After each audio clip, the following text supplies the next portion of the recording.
బేబీజీ అమరావతి వెంచర్లో freedom from registration charges జనవరి 26 వరకు మాత్రమే. కాల్ 04069032244. నమస్తే, నేను విజయ్. నేను ఇప్పుడు మీతో ఒక ఎమ్మెల్యేని స్క్రీన్ మీద తీసుకొచ్చి అతనితో మాట్లాడే ప్రయత్నం చేద్దాం. ఆ ఎమ్మెల్యే ఏంటంటే ఏకంగా డెలివరీ బాయ్ అవతారం ఎత్తారు. కృష్ణా జిల్లాలోని పెనంలూరు నియోజకవర్గానికి సంబంధించిన ఎమ్మెల్యే ఆయన ఏం చేశారు, డెలివరీ బాయ్ అవతారం ఎత్తినటువంటి ఆ విజువల్స్ ఏంటో ఒకసారి మీకు ముందు చూపించే ప్రయత్నం చేస్తాను. ఆ తర్వాత ఎమ్మెల్యే గారితో ఇంటర్వ్యూ చేద్దాం. నేను బోడే ప్రసాద్, పెనంలూరు ఎమ్మెల్యే. హలో, ఇది ఎక్కడమ్మా ఇన్స్టా? అది ఆర్డర్ ఇచ్చారు కదా, నా తప్పేముంది అంటున్నా. ఇన్స్పిరేషన్ కోసం నేను చేస్తున్నా. ఊరికి అమ్మా, వాళ్ళ కష్టాలు వాళ్ళ ఇబ్బందులు ఎలా ఉన్నాయి తెలుసుకుందా. ఈ స్విగ్గీ బాయ్స్ ఇది ఎలా ఉంటుంది ఏంటి అనేది చెప్పడానికి ఇవాళ ట్రైల్ వేసాం.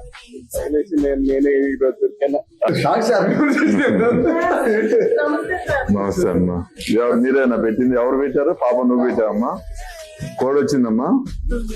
అన్ఎంప్లాయ్మెంట్ కి ఒక ఇన్స్పిరేషన్ గా ఉంటుంది, వాళ్ళ ఇబ్బందులు అన్ని తెలుసుకోవచ్చు అని 5వ డెలివరీ చేసాం. ఇప్పుడు దీని గురించి ఎమ్మెల్యే గారితో నేరుగా మనం మాట్లాడే ప్రయత్నం చేద్దాం. అసలు ఈయనకు అలాంటి ఆలోచన ఎందుకు వచ్చింది, నిజంగా ఆయన స్విగ్గీ ఇన్స్టామార్ట్ డెలివరీ బాయ్గా ఎందుకు మారాలనిపించింది, అలాగే యూనిఫామ్ వేసుకొని నేరుగా ఆయనే తన బైక్ లో ఎందుకు వెళ్ళాలని అనిపించిందో నేరుగా ఆయన్ని అడిగి తెలుసుకుందాం. పెనంలూరు ఎమ్మెల్యే బోడే ప్రసాద్ గారు అంతా ఇప్పుడు ఆన్లైన్ లో ఉన్నారు. నమస్తే సార్. నమస్తే విజయ్ గారు. నమస్తే ఎమ్మెల్యే గారు. అసలు ఆలోచన ఎందుకు వచ్చింది మీకు? అంటే మా ఆఫీస్ దగ్గరలో, మా ఇంటి దగ్గరలోనే ఈ ఇన్స్టా గోడౌన్ ఉంది. రోజు కారులో వెళ్తున్నప్పుడు అక్కడ ఒక 50 మంది 100 మంది ఇన్స్టా టీ షర్ట్ వేసుకుని అక్కడ వెయిట్ చేస్తా కనిపిస్తా ఉంటారు. ఏంటి అని ఎంక్వైరీ చేసినప్పుడు నేనైతే పెద్దగా ఎప్పుడు కూడా యాప్ ద్వారా నేను ఎప్పుడు బుక్ చేయలేదు. ఇంట్లో వాళ్ళు బుక్ చేస్తూ ఉంటారు. ఏంటనంటే ఇన్స్టామార్ట్ అనేవాళ్ళు. నేనేంటో అనుకునేవాడిని. నేను స్విగ్గీ ఫుడ్ డెలివరీ చేద్దామని ఒక ఆలోచన ఉండేది. ఎందుకు అని అంటే ఒక ఎక్స్పీరియన్స్ కోసం. అంటే దీంట్లో నేనేదో వేరే ఒక మెసేజ్ అనో లేదు కదా, నేను నా ఓన్ ఎక్స్పీరియన్స్ కోసం చేద్దామని నేను అనుకున్నా ముందు. అనుకుంటా ఉంటే 6 months నుంచి ఇదిగో అదిగో అని 3 months అయిపోయింది. 3 months ముందు అనుకున్నాను నేను. ఇది అనుకుంటా ఉన్నప్పుడు అసలు ఇది మనం చేస్తా ఉన్నాం, మనం ఒక ఎక్స్పీరియన్స్ కోసం చేస్తా ఉన్నప్పుడు ఒక మెసేజ్ కూడా దీని ద్వారా వెళ్తే బాగుంటుంది అనే ఉద్దేశంతో ఆ రోజు స్టార్ట్ చేయడం జరిగింది. 8వ తారీఖు నాడు చేసామండి ఇది. సో దాదాపు ఆ విజువల్స్ చూస్తుంటే మీరు ఈవినింగ్ సమయంలోనూ అలాగే రాత్రి సమయంలో కూడా ఫుడ్ డెలివరీ ఇచ్చారు. అలా ఎంతమందికి ఇచ్చారు సార్? ఇక్కడ ఆ ప్రోడక్ట్స్ ని ఎంతమందికి డెలివరీ చేశారు? మేము ఆ రోజు 5కి ఇచ్చాను. నేను 3.5 hours పట్టింది. ఓకే. సో అక్కడ మీరు వాళ్ళతో ఇంటరాక్ట్ కూడా అయ్యారు, అక్కడ డెలివరీ బాయ్స్ తో మాట్లాడారు. సో ఎలా వాళ్ళు డెలివరీ చేస్తారు, యాజ్ ఇట్ ఈస్ గా అంటే ఒక డెలివరీ బాయ్ ఎలా ప్రోడక్ట్ ని డెలివరీ ఇచ్చిన తర్వాత ఆ కోడ్ ని ఏ విధంగా సాఫ్ట్వేర్ లో ఎంటర్ చేయాలో సేమ్ అదే విధంగా మీరు కూడా అక్కడ చేశారు. అంటే పర్ఫెక్ట్ గా ఉండాలనే మీరు చేసే జాబ్ కూడా పర్ఫెక్ట్ గా ఉండాలని అలా చేశారు. అంటే ఫస్ట్ మనం డెలివరీ బాయ్ గా జాయిన్ అయినప్పుడు కంపెనీ గైడ్ లైన్స్ ప్రకారం ఓటీపీ ఫస్ట్ డేనో సెకండ్ డేనో ఒక 2 days ఇస్తారనుకుంటా. మామూలుగా కంటిన్యూ చేసుకునే వాళ్ళకి మన మెటీరియల్ ఇచ్చినాక ఓటీపీ అవసరం లేదు. జనరల్ గా ఆ లొకేషన్ కి వీళ్ళు రీచ్ అయిపోయి వాళ్ళకి ఆ మెటీరియల్ ఇస్తే సరిపోతుంది. నేను ఆ రోజు నా ఫోన్ ద్వారా నా అకౌంట్ కనెక్టివిటీ అవటం తోటి నాకు ఓటీపీ మెటీరియల్ ఇచ్చినాక నేను ఓటీపీ తీసుకుని వాళ్ళకి ఏదైతే ఆర్డర్ బుక్ చేశారో ఆర్డర్ వాళ్ళకి ఇచ్చిన తర్వాత డెలివరీ చేసినట్టుగా దాంట్లో ఇది అవుతుంది. ఓటీపీ చెప్పాల్సి వస్తుంది. సో అయితే ఉండదు. ఈ 5 డెలివరీస్ ఏ ప్రోడక్ట్ డెలివరీ చేశారు తెలుసుకోవచ్చా? లేకపోతే మీరు అంటే దాంట్లో ప్రోడక్ట్ చాలా వరకు అంటే ఒక 2-3 ప్రోడక్ట్లు అయితే ఇది ఆటా పిండి ఒక ప్యాకెట్ వచ్చింది. ఏదో students cool drinks food order ఇచ్చుకున్నారు. కొన్ని కనిపించవు, కొన్ని పార్సిల్ లో ఉంటాయి. ఒకటి ఈ కోల్డ్ క్రీమో ఏదో ఇచ్చారు, అది కూడా ప్యాక్ లో ఉంది. అట్లా ప్రతి ఒక సింగిల్ మెటీరియల్ కూడా వాళ్ళు ఇస్తున్నారు కస్టమర్స్. సో మీరున్న ఆ స్పాట్ నుంచి అంటే ఏదైతే మీరు ప్యాకేజ్ చేసిన ఆ ప్రోడక్ట్ ఆ స్పాట్ నుంచి డెలివరీ చేసిన స్పాట్ కి ఎంత దూరం ఉంది సార్? మాక్సిమం 6-7-8 kilometers దూరం సరౌండింగ్స్ అని ఇచ్చారు. ఓకే. సో మీరు డెలివరీ బాయ్ గా మారిన తరువాత నా ఇంటి పక్కన వాళ్ళకి కూడా ఇచ్చింది. మీ ఇంటి పక్కన వాళ్ళకి కూడా ఇచ్చారా? ఎమ్మెల్యే గారు, మీరు డెలివరీ బాయ్ గా మారిన తర్వాత యూనిఫామ్ వేసుకుని మరి మీ సొంత బైక్ మీద వెళ్ళారు. సో అలా చేసిన తర్వాత మీకు ఏమనిపించింది? అంటే డెలివరీ బాయ్స్ కష్టాలు ఏమన్నా తెలుసుకున్నారా? అంటే మనం ఎప్పుడు కూడా ఆఫీసు కార్లో బైక్ల మీద తిరుగుతాం, గానీ వాళ్ళు హార్డ్ వర్క్ చేసే వాళ్ళకి ఈజీగా ఉంటుంది. నేను అంటే దాదాపు 3.5 hours చేసినట్టున్నాను. కొంచెం ఆ బైక్ త్వరగా వెళ్ళిపోయి మళ్ళీ త్వరగా వచ్చి మళ్ళీ పికప్ చేసుకుని మళ్ళీ ఇవ్వాలనే దాంట్లో కొంచెం స్ట్రెస్ ఫీల్ అవడం అయింది. మామూలుగా వాళ్ళైతే నేను వాళ్ళతో ఇంటరాక్ట్ అయినప్పుడు దాదాపు మార్నింగ్ 6కే వచ్చి వర్క్ చేస్తున్నారు పిల్లలు. దాదాపు 30 డెలివరీస్ దాకా చేస్తున్నారు. చేస్తున్నప్పుడు వాళ్ళకి ఇన్సెంట్లు కూడా వస్తున్నాయి. 15-16 డెలివరీస్ ఇస్తే ఒక 350, 300, 150, ఒక 20 చేస్తే 25 చేస్తే ఒక ఇన్సెంట్ అనేది ఆ యాప్ లో కూడా కనిపిస్తూ ఉంటుంది. నేను 30 చేస్తే ఒక 2000 దాకా వస్తున్నాయని చెప్పి వాళ్ళు చెప్పారు. సో మీరు చేసిన ఆ 5 డెలివరీస్ కి ఎంత ఇన్సెంటివ్ లేకపోతే ఎంత పర్సంటేజ్ కమిషన్ వచ్చింది అనుకో? 350 రూపీస్ అంత వచ్చినట్టు ఉన్నాయి. నాకు సరే గుర్తులేదు ఆ రోజు. అకౌంట్ లో యాడ్ అయిపోతుంది. సో అన్నిటికంటే కూడా ఆ వీడియోలో కూడా 65 మీ రూపీస్. మీ ఓటర్లే జనరల్ గా చూసి ఎవరో డెలివరీ బాయ్ ఇచ్చారని ఫస్ట్ ప్రోడక్ట్ తీసుకోవడం కోసం బయటకు వచ్చారు. సడన్ గా మిమ్మల్ని చూడంగానే షాక్ అయ్యారు. వాళ్ళ రియాక్షన్ ఏంటి? అవును, అంటే వాళ్ళు వండర్ ఫీల్ ఏంటంటే మీరు వచ్చారని అంటే వాళ్ళు చెప్పాను ఇట్లా వాళ్ళు డెలివరీ బాయ్స్ కూడా ఇబ్బందులు ఉంటాయి కదా, తెలుసుకుందాం, ఓన్ ఎక్స్పీరియన్స్ కోసం చేశానని చెప్పి చెప్తుంది. సో వాళ్ళ కష్టాలు తెలుసుకున్న తర్వాత అంటే వాళ్ళకి సంబంధించిన ఇన్సెంటివ్స్ ని Hmm. పెంచడం గానీ లేదంటే వాళ్ళ సెక్యూరిటీ సేఫ్టీ మీద ఏదైనా ఒక గుడ్ అంటే డెసిషన్ వచ్చేలాగా గానీ ఏమైనా ప్రయత్నం ఏమైనా చేయబోతున్నారా? అంటే చాలా మంది డెలివరీ బాయ్స్ And- ఆ హడావిడిలో పరిగెత్తుతూ ఆ ట్రావెలింగ్ చేస్తూ కొంతమంది ప్రమాదాలకు గురై చనిపోయిన వాళ్ళు కూడా ఉన్నారు. రీసెంట్ గా తెలుగు రాష్ట్రాల్లో చాలా అవును, చోట్ల అదే చూసాం. నేను వాళ్ళతో ఇంటరాక్ట్ అయినప్పుడు వాళ్ళు అదే చెప్పేది. మాకు యాక్సిడెంటల్ క్లైమ్ ఒకటి మేము అక్కడ ఏదైతే ఇన్స్టామార్ట్ గోడౌన్ దగ్గర ఉన్నప్పుడు బయట నిలబడటానికి కూడా నేడు ఉండదండి. కనీసం తాగడానికి వాటర్ కూడా ఉండదు, వాష్రూమ్ లోకి వెళ్ళడానికి కూడా ఉండదు. అవి ఉంటే బాగుంటుంది. ఇంకొకటి ఇది ఎప్పుడు కూడా బైక్ రైడ్ల మీద వెళ్ళాలి. యాక్సిడెంటల్ క్లైమ్స్ కానీ లేకపోతే డెత్ క్లైమ్స్ కానీ ఉంటే ఫ్యామిలీ ఇబ్బంది పడకుండా ఉంటారు అనేది వాళ్ళ మాటల్లో వాళ్ళు నాకు చెప్పింది. మనం అందుకనే కదా సోషల్ మీడియాలో మనం ఇది ప్రమోట్ చేస్తే మేనేజ్మెంట్ ఆ రోజు నన్ను ట్రాక్ చేశారంట. ఏంటి బోడే ప్రసాద్ ఎమ్మెల్యే కనెక్ట్ అయ్యారు, దీని వెనకమాల ఏమన్నా ఈ 9 minutes డెలివరీ 8 minutes డెలివరీ మీద నెగిటివ్ గా ఏమన్నా చేస్తున్నారా? అప్పుడే మా సరౌండింగ్స్ లో ఉన్న వాళ్ళకి వాళ్ళు ఫోన్ చేసి ఏంటి బోడే ప్రసాద్ గారు కనెక్ట్ అయ్యారు ఎందుకు అని చెప్పి వాళ్ళు ట్రాక్ చేశారంట. సో ట్రాక్ చేసిన తర్వాత వాళ్ళకి అంటే ఏమర్థమైంది సార్? నేను ఇప్పుడు వాళ్ళు ఇది ఒక కంపెనీ, ఆ కంపెనీ గైడ్ లైన్స్ వాళ్ళ నామ్స్ వాళ్ళు వేరే ఉంటాయి. మనం అన్ఎంప్లాయ్మెంట్ కి పనికొచ్చే విధంగా చేయాలి అనే ఆలోచనతో చేశాం, కానీ ఒక కంపెనీ బ్లేమ్ చేయటం అది చేయటం లేదు. ఇప్పుడు ప్రతి రంగంలో కూడా ఇబ్బందులు ఉంటాయి, అన్ని వాళ్ళు చేయలేరు. ఇప్పుడు కష్టపడిన వాడికి 2000 రూపాయలు వస్తున్నాయంటే యాక్సిడెంట్ క్లైమ్ డెత్ క్లైమ్ అని కూడా వాళ్ళు కూడా కొంత పే చేసుకుంటే వాళ్ళకి అవుతుంది. అది సో అది మేనేజ్మెంట్ చేయాలంటారు. కంపెనీ మేనేజ్మెంట్ చేస్తే ప్రతి వాళ్ళు కూడా ఎంప్లాయీస్ కానీ దాని మీద లబ్ధి పొందే వాళ్ళు కానీ కంపెనీ చేయాలని డిమాండ్ చేస్తారు, కానీ కొంత మనలో కూడా త్యాగం ఉండాలనేది నా ఆర్గ్యుమెంట్. సో మనం చూస్తుంటాం సార్, మనం యాప్ లో సింపుల్ గా అలా మొబైల్ ఓపెన్ చేసి ఒక 5 minutes లోనో 10 minutes లోనో ప్రోడక్ట్ గ్రాసరీస్ అన్ని వచ్చారని మనం ఆర్డర్ చేస్తుంటాం. వాళ్ళు ఎంత కష్టపడి మనకి ఇన్ టైమ్ లో తీసుకొస్తున్నారు అనేది ప్రాక్టికల్ గా మీరు అవతారం ఎత్తాక అర్థమైందంటారు. అవును, అంటే నేను ఆటానగర్ ఈస్ట్ కాన్స్టిట్యున్సీకి ఒక డెలివరీ వచ్చింది ఆ రోజు. దాదాపు 1 hour పెట్టింది.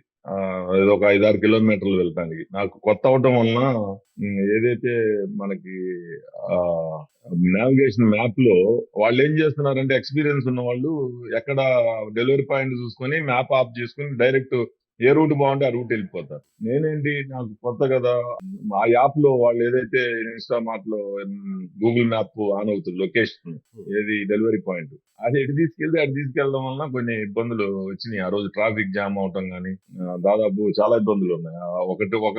ఒక డెలివరీకి అయితే ఇబ్బంది పడ్డాను. ఎక్కడ కూడా మీరు చాలా సీరియస్ గా డెలివరీ చేశారు. మీరు బైక్ డ్రైవ్ చేస్తున్నప్పుడు సేఫ్టీగా కూడా సేఫ్టీ మెజర్స్ ని మీరు ఫాలో అయ్యారు, హెల్మెట్ పెట్టుకున్నారు. అలాగే సీరియస్ గానే ఎవరైతే ఆర్డర్ చేశారో వాళ్ళకి డెలివరీ ఇచ్చారు. ఎమ్మెల్యే గారు మీరా అని షాక్ అయితే కూడా ఎక్కడ వాళ్ళతో సరదాగా మాట్లాడడం నవ్వడం కానీ లేకుండా సీరియస్ గానే మీరు అక్కడ ఆ జాబ్ చేశారు. సో వాళ్ళ ఇంటి లోపల కూడా ఎమ్మెల్యే గారిని పిలిచినా కూడా మీరు ఎక్కడ లోపల పోకుండా ఒక డెలివరీ బాయ్ ఏ విధంగా రూల్స్ ప్రకారం నడుచుకుంటారో యాజ్ ఇట్ ఈస్ గా అలాగే ఫాలో అయ్యారు. అంటే ప్రత్యేక కారణం ఏమైనా ఉందా? అట్లా కాదు, నేను డెలివరీ బాయ్ గా లేకపోతే ప్రతి ఇంటికి వెళ్ళి నాకు కాఫీ తాగండి అంటారు, టీ తాగండి అంటారు, లోపలికి రండి కూర్చోండి అని అంటారు. నాకు టైం సరిపోదు కదా. అలా ఆలోచించారు. ఓకే మీరు నెక్స్ట్ డెలివరీ ఇవ్వాలి కాబట్టి అందుకనే మనం వచ్చిన పైన అమలు చేసుకోవడం, వాళ్ళతో జస్ట్ 1 minute ఇంటరాక్ట్ అవడం, వెళ్ళిపోవడం. సో ఆ తోటి డెలివరీ బాయ్స్ అంటే మీరు ఒక డెలివరీ బాయ్ గా మారిన తర్వాత వాళ్ళు ఎలా ఇన్వాల్వ్ అయ్యారు, వాళ్ళు మీతో ఒక ఎమ్మెల్యే వచ్చి నేరుగా మాలాగిలా ఒక యూనిఫామ్ వేసుకొని చాలా మంది డెలివరీ బాయ్స్ అంటే ర్యాపిడో మనం యూబర్ అలాగే స్విగ్గీ జొమాటో ఏదో ఫుడ్ డెలివరీస్ చేస్తుంటే ఏదో కొంచెం నామోషగా చూడాలనే ఒక అపోహ ఉంటుంది. అలాంటి వాళ్ళకి కష్టపడే వాళ్ళకి ఏ పనైనా చేయొచ్చు, ఇది రైట్ జాబ్ అనేది కూడా మీరు ప్రూవ్ చేశారు. సో అలా వాళ్ళ ఇంటరాక్ట్ అయ్యారా? అంటే నేను ఫ్రెండ్స్ తో నేను ఆస్ట్రేలియా యుఎస్ వెళ్ళేవాడిని. ఒక 1 మంత్ అలా ఉంటాను అక్కడ వెళ్ళినప్పుడు. చాలా మంది ఐటీ చదివిన వాళ్ళు వీళ్ళు ఫ్యామిలీ ఫ్రెండ్స్ కూడా స్విగ్గీ చేస్తారు, లేకపోతే ఓబర్ చేస్తారు. ఈక్వల్ టు ఐటీ స్టూడెంట్స్ తో పాటు సంపాదిస్తున్నారు వాళ్ళు కూడా. వాళ్ళు ఎక్కడ గిల్టీ ఫీల్ అవ్వట్లేదు. ఇక్కడ మన వాళ్ళు ఇక్కడ తెలిసిన చోట చేయాలి అని అంటే గిల్టీ ఫీల్ అవుతారు. ఇప్పుడు నేను చేశాను, దానికి గిల్టీ ఫీలింగ్ ఏముండదు. మనం ఎవరైనా కష్టపడి సంపాదించుకోవాలా, మనం దాని ద్వారా గౌరవం పొందాలా. నేను అందుకనే ఒక మెసేజ్ వాళ్ళని ఉద్దేశంతోనే అక్కడికి వెళ్ళినప్పుడు వాళ్ళు చాలా ప్రౌడ్ ఫీల్ అయ్యారు. ఏంటి సార్ మీరు ఎందుకు సార్ అని అంటే, మీకు ఒక గౌరవాన్ని తీసుకురావడానికి నేను ఇది ప్రయత్నం చేస్తున్నాను అని చెప్పి వాళ్ళకి చెప్పాను. వాళ్ళు కూడా హ్యాపీ ఫీల్ అయ్యారు. ఈ రోజు చిన్న ఇన్సిడెంట్ కూడా జరిగింది. ఆ ఇన్స్టా మార్క్ సేమ్ నేను ఎక్కడైతే గోడౌన్ దగ్గర వర్క్ చేశానో వాళ్ళంతా చిన్న గొడవ జరిగింది అక్కడ. నేను అక్కడ పొద్దున్నే మార్నింగ్ నేను ఈ ప్రాబ్లమ్స్ మీద ఎవ్రీడే బైక్ మీద వెళ్తాను. నేను ఎక్కడో ఒకసారి తిరిగి, సార్ మన ఇన్స్టా దగ్గర ఏదో చిన్న డిస్టర్బెన్స్ జరిగింది సార్, మీరు వచ్చి దాన్ని చేయాలని నాకు చాలా హ్యాపీ ఫీల్ నేను అదే అన్నా. మా పక్కన మున్సిపల్ కమిషనర్ ఉన్నాడు, మీరు ఏమిన్నారు అన్నా. అదే ఏంటో గొడవ అంటున్నాడు అంటే, కాదు ఇంకా మీరు ఏమన్నారో చెప్పండి అన్న. అంటే అతను చెప్పలేకపోయాడు. మీరు మన ఇన్స్టా దగ్గర గొడవ జరుగుతుంది అన్నాడు అని అంటే నాకు ఎంతో హ్యాపీ ఫీల్ అయ్యాను. అంటే ఒక ఫ్యామిలీ మెంబర్ గా అక్కడ ఉన్న 60-70 మంది ఓన్ చేసుకున్నారు నన్ను. వెళ్ళి మేనేజ్మెంట్ తో, అరే బాబు మనకి అన్నం పెట్టే వాళ్ళని అమ్మ అంటాం, మనకి పని చూపించే వాళ్ళని అమ్మలాగా గౌరవించాలా. చిన్న ఇబ్బందులు ఉన్నప్పుడు మనం వాళ్ళతో మాట్లాడుకొని నెగోషియేషన్ చేసుకొని వాళ్ళతో సరి చేసుకోవాలి తప్పితే గొడవ పడకూడదు మేనేజ్మెంట్ తో. మీరు వాళ్ళతోటి ఇది చేయమాకండి, ఏముండదు అని చెప్పి అంటే లెటర్ రాసి ఇమ్మన్నారు మేనేజ్మెంట్. మళ్ళీ ఎప్పుడు కూడా అంటే ఇక్కడ ఏం జరిగిందంటే, ఫెస్టివల్ రోజున ఒక 4-5 ఈ సరౌండింగ్స్ లో ఇన్స్టా మార్ట్లు ఒక చోట కోడి పందాలు జరుగుతున్నాయి అంట. కోడి పందాలు జరిగినప్పుడు ట్రాఫిక్ ఇబ్బందులు ఉండి ఎవరు రాకపోతే 15 రూపాయలు పెంచారు ఒక డెలివరీ. వీళ్ళు అంటారు అక్కడ రామర్పాడు దగ్గర ఇన్స్టాలో 15 రూపాయలు పెంచారు, మాకెందుకు పెంచరని చెప్పి అందరూ సాఫ్ట్ గా ఉండగా ఒకళ్ళిద్దరు మాకెందుకు పెంచరని చెప్పి ఏదో గట్టిగా మాట్లాడటం, మేనేజ్మెంట్ తిరగబడితే వాళ్ళందరినీ తీసేయడం జరిగింది 5 వెంటనే తీసేస్తే అందరూ కలిసి మళ్ళీ మేము చేయము అని చెప్పేసి బంద్ చేయడం జరిగింది ఈ రోజు. సో ఆ యూనిటీ కనిపించింది మీరు ఇచ్చిన ఇన్స్పిరేషన్ తో. వాళ్ళు ఒక్కసారిగా మేనేజ్మెంట్ నేను ఇచ్చిన ఇన్స్పిరేషన్ కాదు, నేను ఎప్పుడు కూడా సాఫ్ట్ గానే ఉంటా. నేను వాళ్ళని అరే బాబు నేను అదే అన్న, అమ్మతో పోల్చుకున్నాం మనం చేసే పనిని, మనం అట్లా చేయకూడదు. వాళ్ళకున్న ప్రాబ్లం వాళ్ళు చెప్పారు, మనం దాన్ని చేసుకుని లెటర్ రాసిచ్చి ఎప్పుడు చేయమని చెప్పి చేసేయండి, ఇబ్బంది ఏముండదు లేరు, మనం దానే బతుకుతున్నాం కదా అని చెప్పి చెప్తే వెంటనే సాల్వ్ అయిపోయింది. మళ్ళీ అవర్ డ్యూటీలో వాళ్ళు వెళ్ళిపోయారు. సో కష్టపడి ఏ పనైనా ఏ జాబ్ అయినా కూడా ఒక రైట్ వే అయితే మాత్రం ఏ జాబ్ అయినా చేయొచ్చు అనే దానికి ఒక యూత్ కు ఇచ్చినటువంటి ఒక మెసేజ్ అనుకోవచ్చు, ఇన్స్పిరేషనల్ మెసేజ్ అనుకోవచ్చు. డెఫినెట్ గా కాదండి, ఏ పనైనా అని కాదు. అన్ఎంప్లాయ్మెంట్ ఖాళీగా ఉండి నాకు ఏదో జాబ్ కావాలి అని తిరుగుతూ ఉంటారు. అసలు రెడీ టు వర్క్ ఇది. మనం ఏ టైంలో కావాలంటే ఆ టైంలో వెళ్ళి పని చేసుకోవచ్చు కదా. ఇది ఎందుకు యూత్ చేసుకోరు అనే కాన్సెప్ట్ తోటి చేద్దామని ఫస్ట్ స్టార్ట్ చేశాము. అసలు నేను మీకు ఈ వీడియో రిలీజ్ చేసింది ఓన్లీ ఎక్స్పీరియన్స్ వీడియోనే. నేను అసలు అది చేద్దామనుకున్న కాన్సెప్ట్ చేయలేదు. మేము చేయకుండానే లేట్ అయిపోయింది వద్దులే అని చెప్పేసి ఉన్న వీడియోనే రిలీజ్ చేస్తాం. సో ఫైనల్ గా ఏం చెప్పదలుచుకున్నారు యూత్ కి? ఈ జాబ్స్ చేసే వాళ్ళకి, పార్ట్ టైం జాబ్స్ చేసే వాళ్ళకి, చాలా మంది కూడా పెద్ద పెద్ద గ్రాడ్యుయేషన్స్ పూర్తి చేసిన వాళ్ళు కూడా, సో పీజీలు కూడా పోస్ట్ గ్రాడ్యుయేషన్ చేసిన వాళ్ళు కూడా ఇలాంటి పార్ట్ టైం జాబ్స్ చేస్తుంటారు. అది కూడా ఏమైనా గమనించారా మీరు?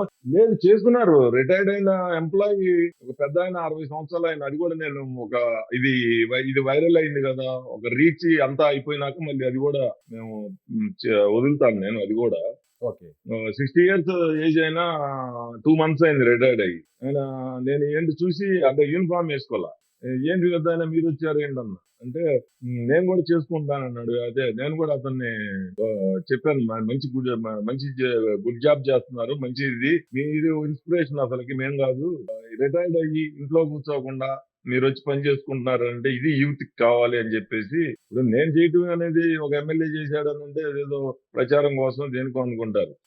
అంటే మనం చేస్తే అది ప్రచారం వెళ్తుంది, మెసేజ్ వెళ్తుంది. వాళ్ళు చేస్తే అది ఎవరు ఇది చేయరు. అది చెప్పాలా ముందు రిటైర్డ్ ఎంప్లాయీ చేస్తున్నాడు అని చెప్తే అది ఇప్పుడు చాలా మంది నేను అక్కడ ఉన్న డెలివరీ బాయ్స్ చూసింది ఎడ్యుకేటెడ్ కాదు.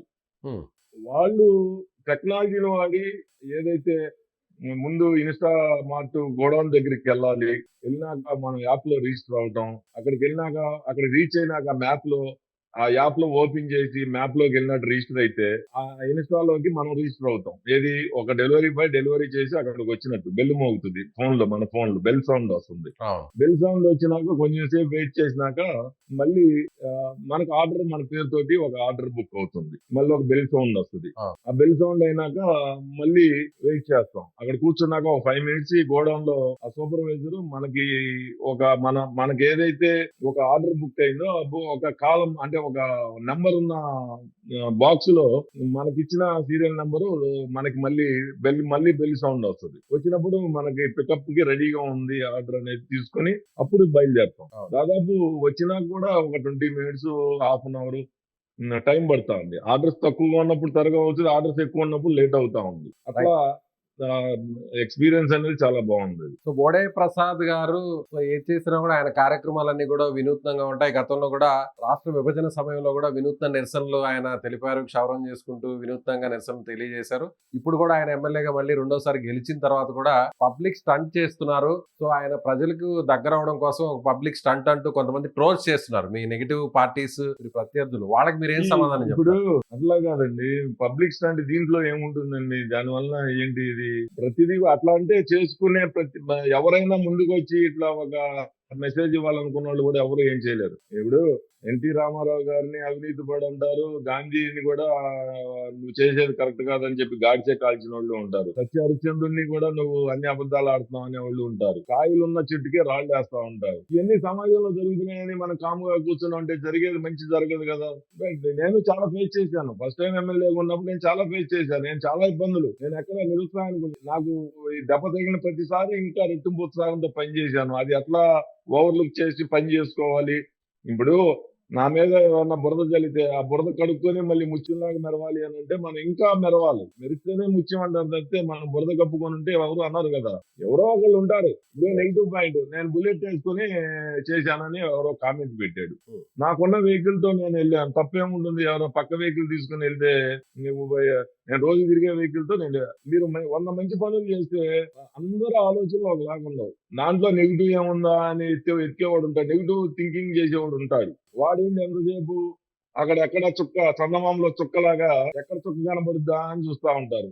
అలాగే కొంతమంది కామెంట్స్ కూడా చూశాను నేను. కొన్ని కామెంట్స్ కూడా ఏమున్నాయంటే, మీరు కార్పొరేట్ కంపెనీస్ ని ప్రమోట్ చేస్తున్నారు ఒక ఎమ్మెల్యే అనేది కూడా వాళ్ళు కూడా కొంతమంది ట్రోల్ చేస్తున్నారు. కానీ మీరు ఎంచుకున్న పాయింట్ మాత్రం వాళ్ళ కష్టాలు ఏంటి, ఒక డెలివరీ బాయ్ ఫేస్ చేస్తున్నటువంటి ఇబ్బందులు ఏంటి, వాళ్ళు ఎంత స్ట్రగుల్ అవుతున్నారు, అలాగే ప్రతి ఒక్కరు కూడా కష్టపడి పని చేయాలనే ఒక మెసేజ్ కూడా ఇవ్వాలనే ప్రయత్నం చేశారు. నేను వాడు కార్పొరేట్ కంపెనీ కాదు, నేను సెల్ఫ్ ఎంప్లాయ్మెంట్ ఇది నేను అనేది. వాడు ఇప్పుడు నాకేం తెలుసు? ఇన్స్టామార్ట్ కంపెనీ వాడు నాకేం తెలుస్తుంది? వాడు ఇప్పుడు కూడా నాకు తెలియదు. నేను వాయిస్ తో కలిసి ఉన్నాను తప్పితే మేనేజర్ తో కనీసం లోపల మేనేజర్ అనేది కూడా నేను అడగలేదు. అదే అనేది ఎంతసేపు 100లో ఒకళ్ళిద్దరు నెగిటివ్ మైండ్ వాళ్ళు ఉంటారు.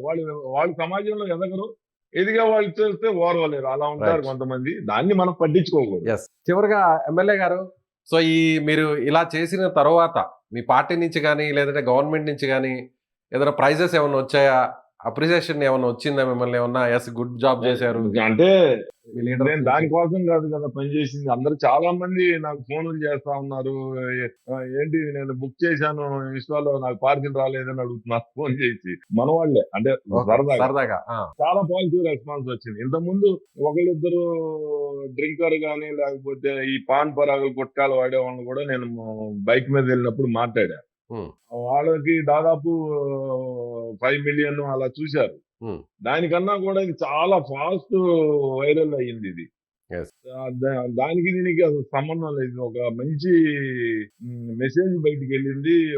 అందరూ కూడా చాలా ఇదిగా చెప్తున్నారు మంచి చేశారు అని. Right sir, thank you so much. నిజంగా డెలివరీ బాయ్స్ కి సంబంధించినటువంటి వాళ్ళు పడుతున్న ఇబ్బందులను తెలుసుకునే ప్రయత్నం చేయడం కోసం నేరుగా మీరు అవతారం ఎత్తారు. అలాగే ఒక నిజమైన డెలివరీ బాయ్ ఏ విధంగా ప్రోడక్ట్స్ ని డెలివరీ చేస్తారు, సేమ్ యాజ్ ఇట్ ఈస్ గా యూనిఫామ్ వేసుకున్నారు, హెల్మెట్ పెట్టుకున్నారు, అలాగే వాళ్ళ సేఫ్టీ కూడా ఎంత ముఖ్యం అనేది కూడా మీరు ప్రాక్టికల్ గా కూడా చేసి చూపించారు. కాన్సెప్ట్లు చేశాను నేను. అయితే వెంటనే చెప్పను అది వెంటనే నేను అది కూడా ఆల్రెడీ చేసాము. 2 కాన్సెప్ట్లు చేసినా, ఒకటి రైతుల కోసం, ఒకటి వేరే ఎంప్లాయీస్ కోసమే బాగా చేశాను. అది ఎలా ఉంటుంది అనేది చూస్తాను, అది కూడా పెడతాను సో త్వరలో. మళ్ళీ మరో అవతారం ఎత్తబోతున్నారు అయితే పెనమలూరు ఎమ్మెల్యే. లేదు, అవతారం లేదు, ఏం లేదు.